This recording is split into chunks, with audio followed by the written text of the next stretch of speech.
5절로부터 시작해서 20절에 있는 말씀까지 읽겠습니다.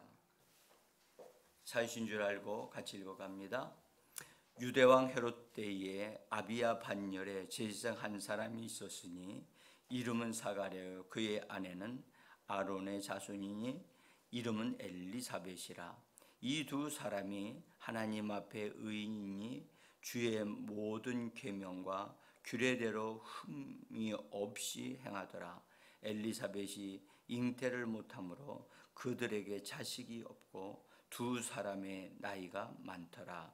마침 사가랴가 그 반열의 차례대로 하나님 앞에서 제사장의 직무를 행할세 제사장의 전례를 따라 제비를 뽑아 주의 성전에 들어가 분향하고 모든 백성은 그 분향하는 시간에 밖에서 기도하더니 주의 사자가 그에게 나타나 향단 우편에 선지라.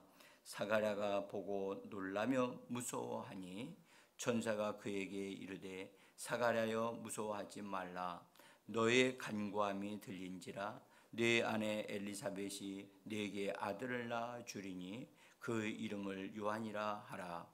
너도 기뻐하고 즐거워할 것이요 많은 사람도 그의 태어남을 기뻐하리니 이는 그가 주 앞에 큰 자가 되며 포도주나 독한 술을 마시지 아니하며 모태로부터 성령의 충만함을 받아 이스라엘 자손들 주 곧 그들의 하나님께로 많이 돌아오게 하겠습니다. 그가 또 엘리야의 심령과 능력으로 주 앞에 먼저 와서 아버지 마음을 자식에게 거스르는 자를 의인의 슬기에 돌아오게 하고 주를 위하여 세운 백성을 준비하리라. 사가랴가 천사에게 이르되 내가 이것을 어떻게 알리요? 내가 늙고 아내도 나이가 많으니이다. 천사가 대답하여 이르되 나는 하나님 앞에 서 있는 가브리엘이라. 이 좋은 소식을 전하여 네게 말하라고 보내심을 받았노라.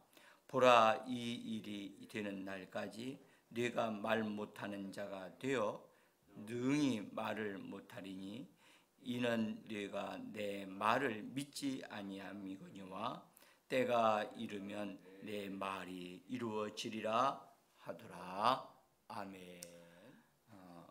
새벽을 깨우고 믿음으로 하나님을 향하여 나오신 귀한 분들, 하나님이 예비하심 받은 신령한 은혜를 성령과 말씀으로 풍성하게 공급해 주셔서 오늘도 말씀으로 하나님의 축복을 얻어 누리고 말씀으로 왕노릇하고 말씀이 이루어지는 하루의 삶이 되어지기를 예수 이름으로 간절히 축복합니다. 오늘은 신약의 시작에 대한 신약의 시작은 제사장으로부터 시작됐다라는 말씀을 같이 나누려고 합니다. 지난주 새벽까지 구약에 나타난 제사장들에 관한 것을 조금 보았어요. 노아 때까지에 관한 제사장의 역할이 얼마나 중요한 것인가를 보았습니다. 사실은 그 안에 제사장이라고 하는 말들은 없었지만 그들의 삶은 제사장의 삶이었다는 것을 보았습니다. 율법에 의한 제사장 제도가 세워지기 전에도 창세기에 제사장의 삶을 산 사람들이 있었다고 하는 사실, 또한 멜기세덱 제사장이 정말 위대한 사람이었다는 것도 보았습니다. 우리가 제사장에 대한 이해가 깊어지면 깊어질수록 그 사람이 거룩한 그리스도인이 되어진다는 사실을 좀 우리가 알 수가 있고요. 우리는요, 제사장에 대한 이해가 좀 깊어져야 될 뿐만 아니라 믿음이 있어야, 믿음으로 세워져야만 합니다. 이제 신약의 제사장 직분에 대한 신약에 어떻게 제사장 직분들이 이렇게 이루어져 가고 있는가를 우리가 좀 잠시 살펴보면서 신약의 성도들이 제사장의 직분을 받은 사람들이라고 하는 사실을 좀 더 명확하게 보고 우리 자신들을 말씀에 합당한 그래서 정체성을 가진 사람들로 세워져서 그래서 당당하게 제사장의 삶을 사는 그런 교회와 성도들이 되어지기를 원합니다. 여러분들 이 제사장이 정말로 너무너무 귀중한 것이라고 하는 것을 성경은 말씀하고 있고, 그 다음에 이 제사장으로서 내가 부름을 받고 제사장으로서 내가 삶을 살도록 하나님이 나를 축복해 주셨다는 사실을 아는 사람, 이 정체성을 발견하고 그 정체성대로 살고자 하는 사람이 되면요 굉장히 당당한 사람이 되어집니다. 그래서 이 부분이 정말 중요하다 그렇게 말씀드릴 수 있습니다. 자, 신약의 시작은 무엇으로부터 되어지는가를 우리가 먼저 좀 살펴보면 마태복음을 여러분들이 좀 생각을 해보시면 마태복음은요 이렇게 시작합니다. 다윗의 자손이요 아브라함의 자손인 예수 그리스도의 계보라. 근데 우리 성경은 아브라함과 다윗의 자손 예수 그리스도의 계보라 그렇게 되어 있습니다. 근데 원문은 그렇게 되어 있지 않고 다윗의 자손이요 아브라함의 자손인 예수 그리스도의 계보라 그렇게 되어 있습니다. 자, 어쨌든 마태복음의 시작은 족보로 시작을 하고 있다는 거예요. 족보. 그런데 그 족보가 예수 그리스도와 연관되어 있는 족보에 대한 얘기를 하고 있고, 그 족보는 다윗까지 올라가고 그 위에 또 아브라함에까지 올라가서 그 족보의 흐름을 우리에게 소개를 해줍니다. 이것은 왕의 족보입니다. 왕의 족보. 그래서 마태복음 1장 2절에 보면 아브라함이 이삭을 낳고 이삭은 야곱을 낳고 야곱은 유다와 그의 형제를 낳고, 그 다음에 18절에서 가보면 예수 그리스도의 나심은 이러하니라. 그래서 마태복음 1장은 예수 그리스도의 나심에 대한 것들을 말씀하면서 족보를 우리에게 소개를 합니다. 마가복음은 예수 그리스도께서 출생하신 것에 대해서 언급을 하지 않습니다. 마가복음은 그것은 그래서 마가복음에는 족보가 없습니다. 왜 그러냐 하면 마가복음은 종의 복음입니다. 종으로 오신 예수님에 대한 것을 기록을 했기 때문에 종이 족보가 있을 수가 없죠. 종은 주인이 명령한 바 된 말씀을 이루기 위하여 충성스럽게 일하는 것이 종이 해야 될 일입니다. 그래서 종은 종의 출신이 어디냐 이런 것을 기록할 필요가 없지요. 그래서 마가복음에는 기록이 되어 있지 않습니다. 그 다음에 누가복음이 있는데, 이 누가복음에 오늘 우리가 읽은 말씀에 보면 누가복음에는 1장은 한 제사장으로에 대한 이야기를 시작을 합니다. 거기 5절에 보면 거기 유대왕 헤롯 때 아비야 반열에 제사장 한 사람이 있으니, 그래서 아비의 제사장의 24반열이 있는데, 반열이란 말은 제사장의 그 흐름을 말하거든요. 제사장의 여러 계통이 있어요. 그 24반열이 있는데 그 중에 하나가 아비야 반열인데, 그 아비야 반열에 속해받은 사람이면서도 제사장이 있던 사람이 사가랴라는 거예요. 사가랴. 그 사가랴를 소개하면서 그 아내도 소개를 합니다. 그 아내는 아론의 자손이다 라고 소개하면서 그의 이름은 엘리사벳이라고 말합니다. 자, 여러분들 한 제사장을 소개하면서 그는 제사장인데 그의 아내도 제사장이었다. 아론의 딸은요, 아론의 딸은 아론이 제사장이 대제사장이었기 때문에 아론의 흐름을 따르게 되어진다면 당연히 그 여인도 제사장이란 말입니다. 그러니까 제사장의 남편, 제사장의 아내가 결혼하는 것, 이것은요 제사장으로서의 최고의 가장 원하는 가장 좋은 결혼을 한 사람이에요. 순수한 제사장의 사람들이 만나서 결혼했기 때문에 하나님은 이런 사람들을 통해서 일을 해오시는데 이렇게 제사장이 제사장의 반열에 속한 여인과 결혼한다는 것은 그렇게 많지 않습니다. 근데 여기 이 사가랴가 그의 아내가 아론의 제사장의 흐름을 따라서 이제 쭉 태어난 여인과 결혼을 했다. 이것은 굉장히 큰 축복을 받은 사람이라는 것을 말을 해주고 있어요. 자, 그래서 한 제사장에 대한 이야기를 하고 있고, 그 다음에 이 제사장이 제사장 중에서도 순종이라는 거예요. 아주 제사장과 제사장의 만남 속에서 이렇게 순수하게 정말 하나님이 원하시는 그런 결혼을 해서 삶을 살고 있는 사람이었는데 이 가정에 자녀가 없었다는 사실을, 약점이 있었다는 사실을 이야기를 해요. 근데 본래 제사장의 가정은요 결혼하면 반드시 자녀를 낳아야만 하나님께 축복을 받은 사람들로 유대인들, 그 정통파 유대인들은 그렇게 여깁니다. 근데 자식을 낳지 못하게 되어지면 하나님께 축복을 받지 못한 자다, 대가 끊겼다, 그렇게 생각하기 때문에 이것은 하나의 부끄러움이고 수치가 되어질 수 있어요. 그런데 이런 사람을 성경은 누가복음은 이런 사람으로부터 시작이 되어진다고요. 근데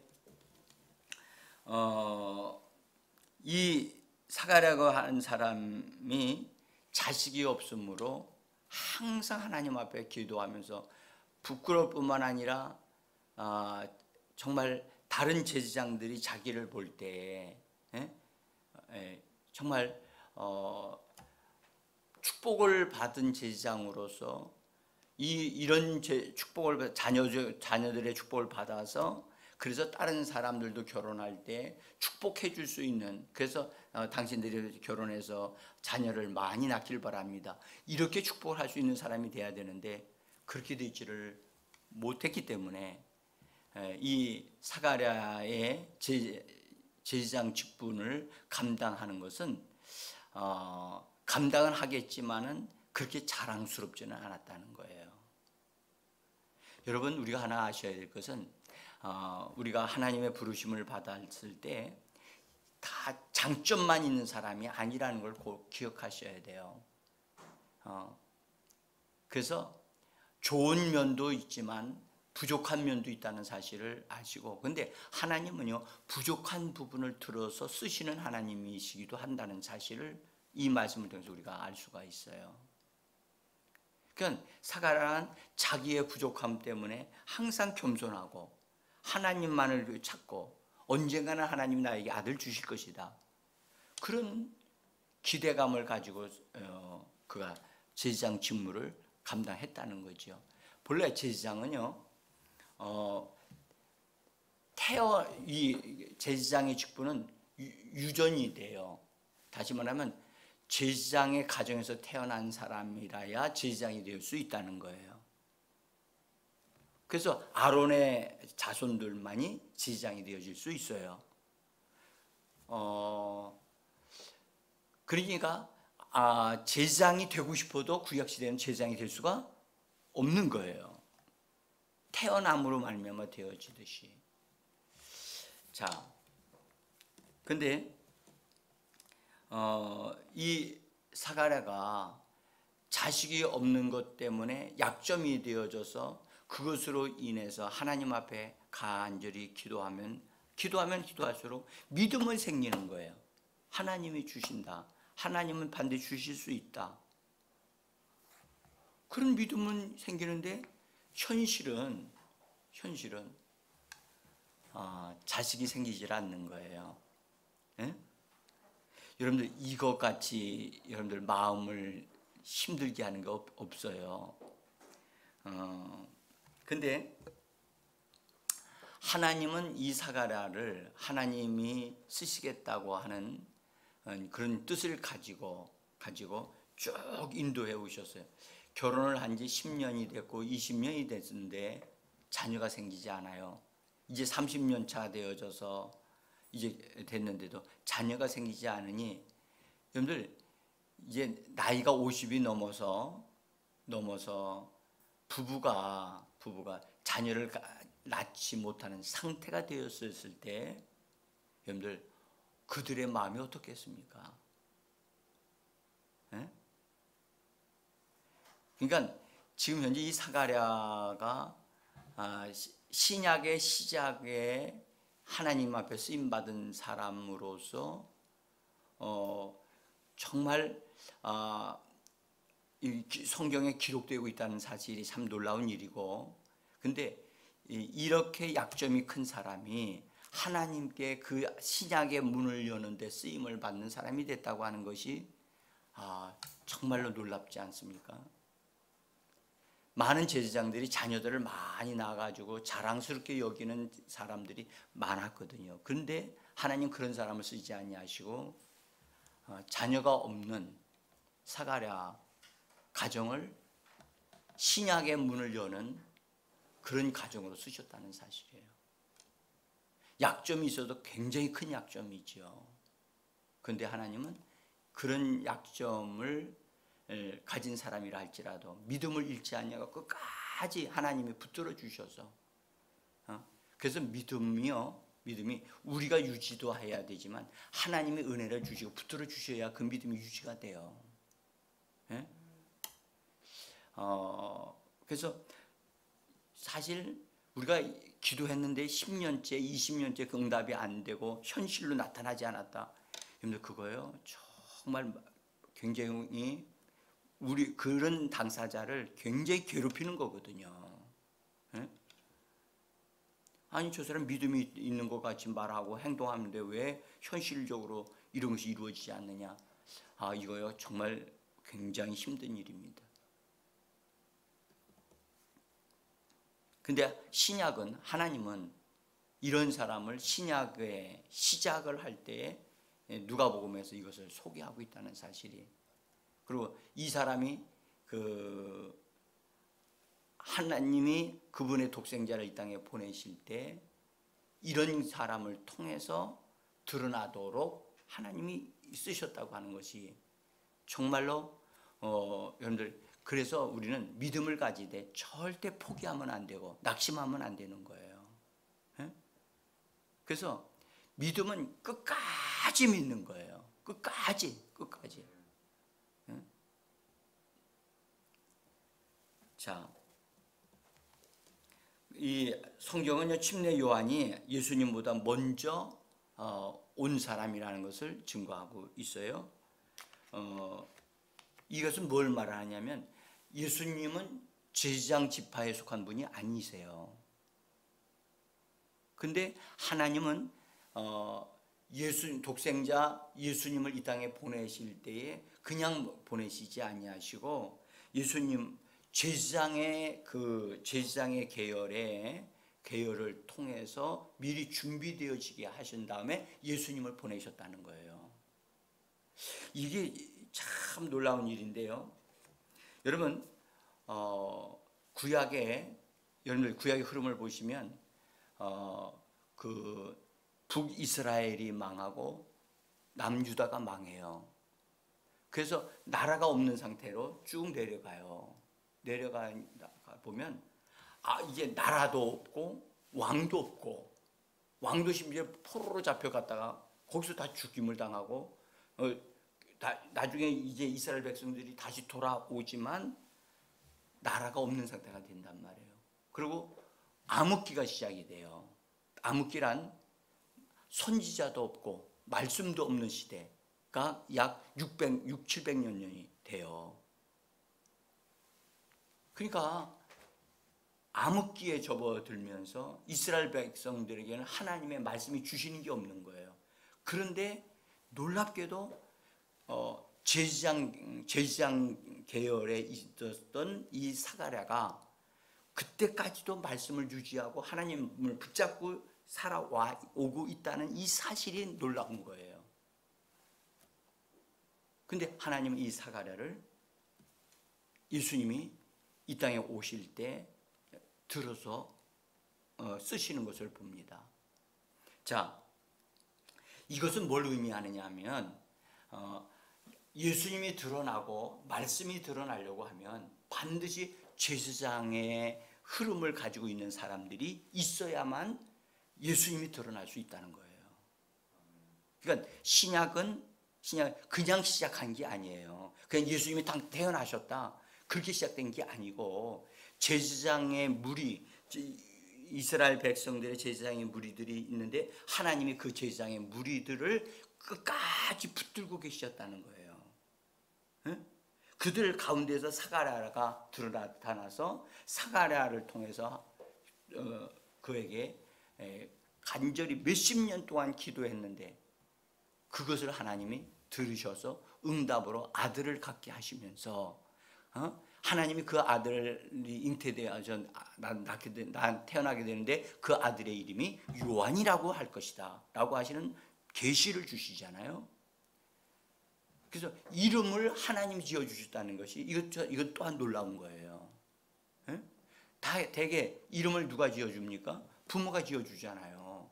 그런데 천사를 통해서 하나님이 그의 이름이 요한이 될 것이다라고 말씀을 주신 것으로 볼 때 하나님의 간섭하심이 요한이 태어나는 데 있어서 하나님이 함께 하셨다는 거지요. 그래서 제사장의 양쪽 부모가 다 제사장이요. 제사장을 통해서 다시 제사장인 요한이 태어나는데 요한이 태어날 때 그냥 태어난 게 아니라 인간의 방법으로 그냥 결혼해서 태어난 게 아니라 기도하여 응답으로 하나님이 주셨다는 거죠. 그리고 이름도 지어 주셨다는 거죠. 그러니까 하나님이 제사장의 계열을 하나님이 그때도 들어 쓰셨고 신약의 흐름 속에서도 역시 제사장의 흐름을 통해서 제사장들을 사용하고 계신다는 거예요.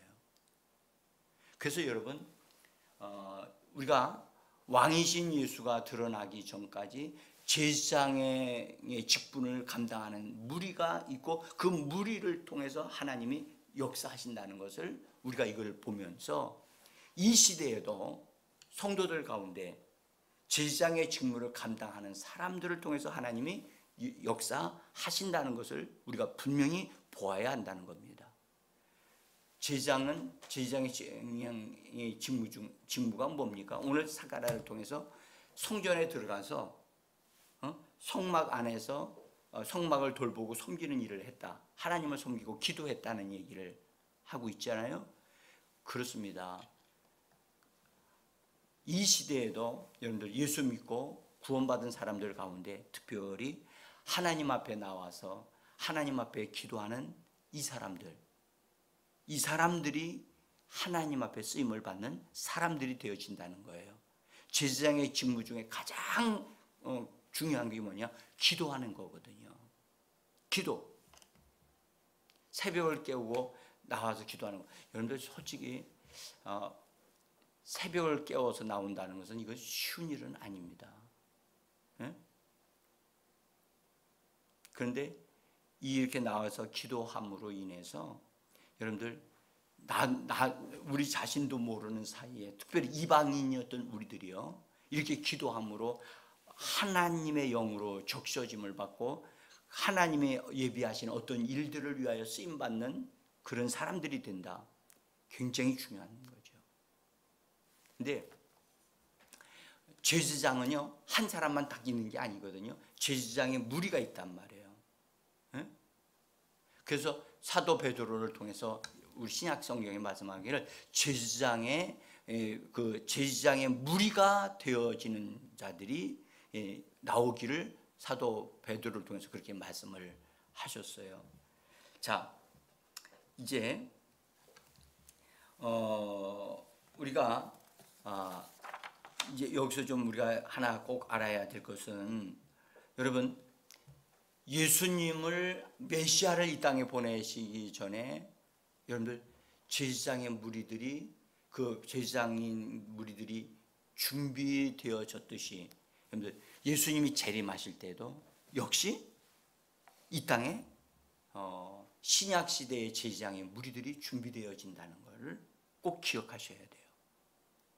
그래서 여러분들 이 흐름은 똑같아요. 여러분들 성경은요 참 제가 이거 봐도 이 누가복음 1장을 여러분들 시작할 때도 한 제사장인 사가랴를 소개를 해요. 그런데 1장 끝부분에 여러분 있는 부분을 한번 끝절을 한번 보세요. 뭐라고 말씀하냐면 80절에서 1장 80절에서 아이가 자라며 심령이 강하여지며 이스라엘에게 나타난 날까지 빈들에 있었더라. 이 요한이 이 땅에 태어나서 그가 본래 제사장은 어디에 머물러 있어야 되죠? 성전에 머물러 있어야 돼요. 성전 안에서 그 성전 안에서 섬기는 법을 배우면서 훈련되어야 되는데 요한은 그렇게 하지 않았다는 거예요. 성경 보니까 심령이 강하여졌다. 사실은 성령이 그를 인도해 가지고 광야로 이끌고 나간 거예요. 왜 이렇게 해서 빈들에서 살게 했다는 거예요. 여러분들 어린 아이들이요, 솔직히 어린 아이들 빈들에서 나가서 사는 거 어린 아이들 절대 좋아하지 않습니다. 에? 이것은 어린 아이에게는 너무 혹독한 거예요. 그런데 아무것도 의지할 수 없는, 그것도 부모와 함께 갔더라? 그러면 이해가 돼요. 근데 부모도 없이 혼자 가서 그렇게 살면서 하나님만을 바라보고 있다는 것, 이것은 여러분들 환경적으로 본다면 최악의 환경이에요. 그런데 하나님의 성령으로 그를 광야로 이끌어낸 것은, 빈들에서 살게 한 것은 오직 하나님만 바라보고 있었다는 거지요. 먹을 것이고 입을 것이고 오직 하나님이 주시는 것으로, 그것으로, 그래서 하나님만을 절대 의지했다는 것. 이것은요 그때 당시에 성전도 있었거든요. 그때 당시에 뭐 여러 믿음의 사람들도 다 있었지만 하나님은 그 사람들 관심이 없었다는 거예요. 오직 누구에게 관심이 있었느냐? 요한에게 관심이 있었던 거예요. 여러분들 세상 문화가 없는 곳이 광야잖아요. 빈들이잖아요. 여러분들 지금 현재 우리가 이 땅에 살면서 세상의 문화에 관심 많이 두고 텔레비전이나 이런 데 관심 많이 두는 건 하나님이 원하시는 삶이 아니에요. 네? 전혀 그렇게 그런 분야에서 모르는 사람이 되라는 얘기가 아니라 우리가 전심으로 하나님을 향하여 열린 마음으로 하나님을 기다리고 하나님의 말씀에 자기 자신을 열어놓는 사람이 바로 제사장이라는 사실을 우리에게 말씀해 주고 있는 거예요. 여러분들 우리가 제사장으로서의 하나님 앞에 머무르는 사람이 되어지는 것이 첫 번째 해야 될 일이고, 이것이 기초가 확실하게 다져져야 돼요. 그래서 제사장이 어떤 사람인가를 알면 알수록 그것을 분명히 아는 사람인 하나님께 쓰임받는 사람이 되어질 수 있다는 거죠. 자, 오늘 제가 여기까지만 말씀드리고요. 여러분, 예수님이 승천하시면서 우리를 제사장으로 삼아 주셨다는 것을 꼭 기억하시면서, 내가 제사장의 직무를 제일 잘 감당하는 사람이 되기 위해서 일단 1차적으로 말씀을 가지고 기도하는 사람이 되셔야만 합니다. 이것이 신약 성경이 시작이 그렇게 되어져 있고 마무리가 그렇게 되어져 있어요. 오늘 하나님만을 절대적으로 바라보고 하나님이 주시는 모든 것을 가지고 사는 오늘 하루가 되어지고 하나님께 영광이 되어지는 하루가 되어지고 있기를 예수 이름으로 축복합니다. 함께